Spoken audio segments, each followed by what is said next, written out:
David Keith McCallum was born on September 19, 1933, in Glasgow, Scotland, into a household where creativity was not an option, but a way of life.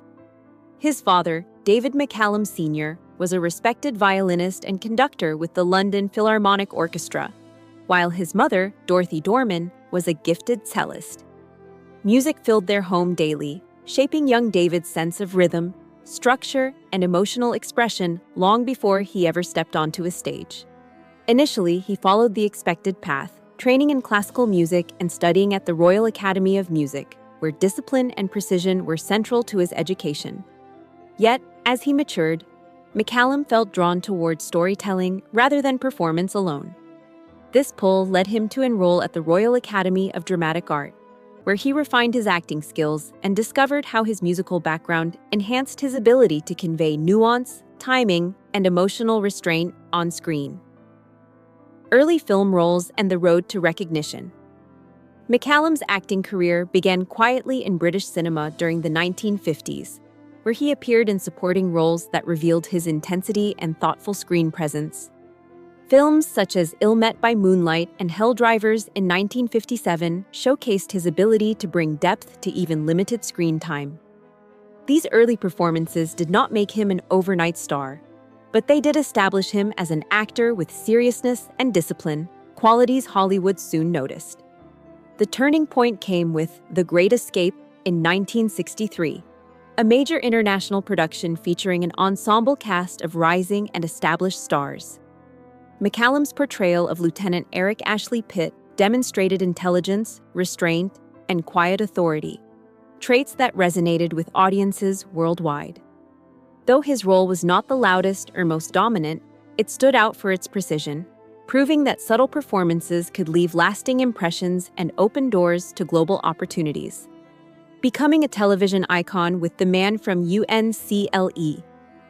While film introduced McCallum to international audiences, television cemented his place in pop culture history. In 1964, he was cast as Ilya Kuryakin in The Man from UNCLE, a series that redefined television storytelling during the Cold War era. The show's bold concept of pairing an American and a Russian agent captured global attention, but it was McCallum's portrayal that became unforgettable. His calm demeanor, intellectual edge, and understated charm provided a perfect counterbalance to Robert Vaughn's more outgoing Napoleon solo. Audiences were captivated by Kuryakin's quiet strength and emotional depth, and McCallum soon became a global sensation. Fan mail poured in by the thousands, and his image adorned magazines worldwide.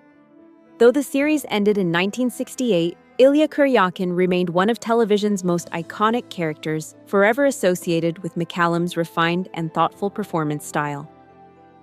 A career built on range and longevity. After The Man from UNCLE concluded, McCallum avoided being defined by a single role, choosing instead to pursue a varied and enduring career.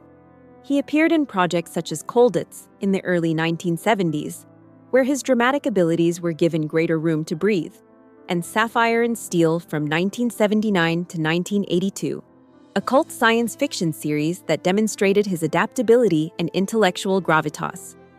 Alongside screen work, he remained committed to stage acting and voice performances, lending his distinctive tone to numerous productions.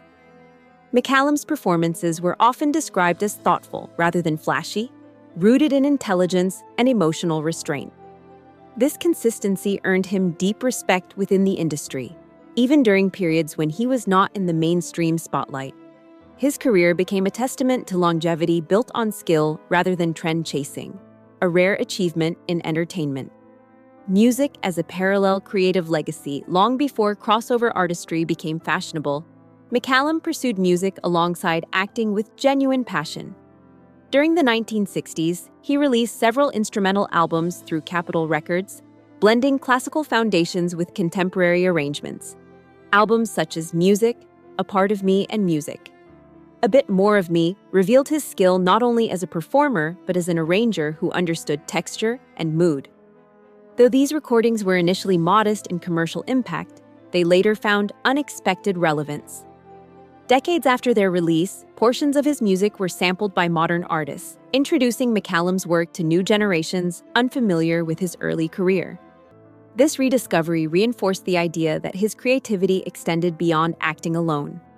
Music was never a side project for him, but a parallel expression of identity, proving that his artistic influence quietly transcended eras, genres, and audiences. A beloved second act with NCIS.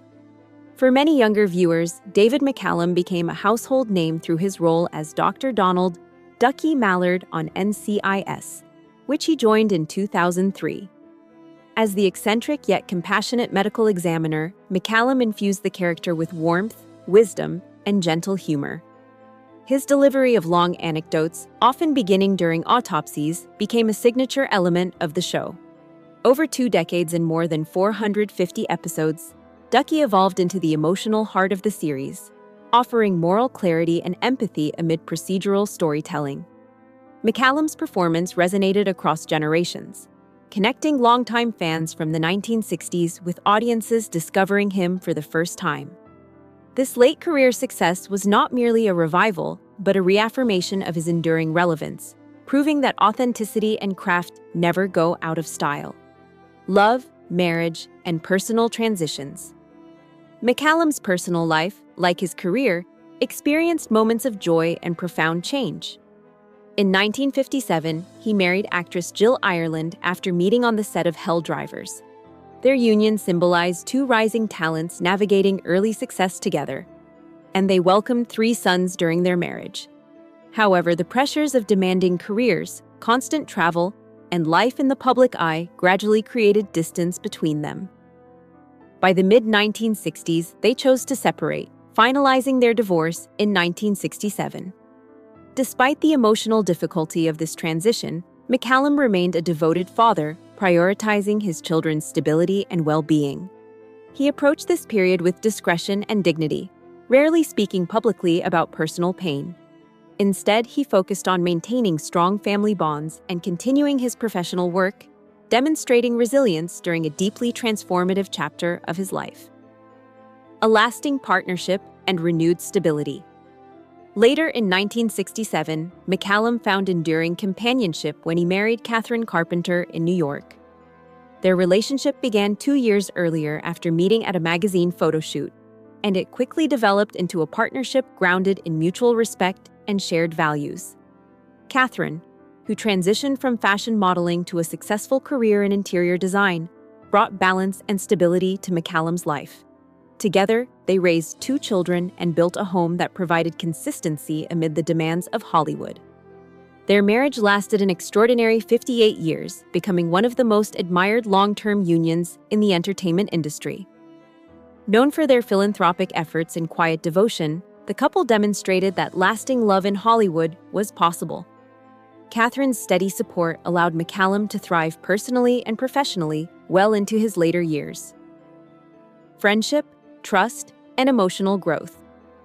During the height of his early fame, McCallum formed close professional friendships, as was common in the tight-knit film community of the 1960s.